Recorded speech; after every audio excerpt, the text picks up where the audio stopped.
দিল্লিতে নেমেই এখন যাচ্ছি হচ্ছে নিউ দিল্লি। আর নিউ দিল্লিতেই আমাদের রাজধানী ট্রেন আছে। তখন টোটো করে যাচ্ছি আর মন্দির, লালকেল্লা এগুলোই দেখতে দেখতে চলে এসেছি। আর দুপুরে খাওয়া দাওয়া করবো এখন হোটেলে।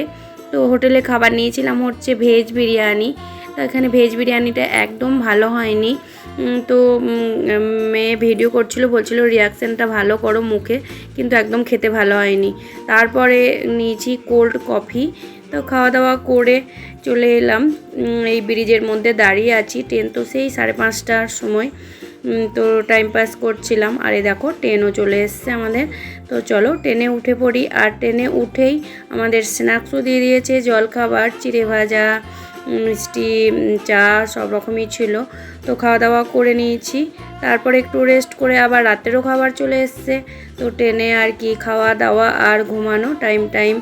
তো এই যে রাতেও খাবার সেরকমভাবে খিদে ছিল না, তাই একটাই প্লেট নিয়েছি, ছেলের আর আমার, ছেলে আর আমি খেয়ে নিলাম। তো চলো এখন শোয়ার ব্যবস্থা, আবার দেখা হচ্ছে কাল সকালে। Good night.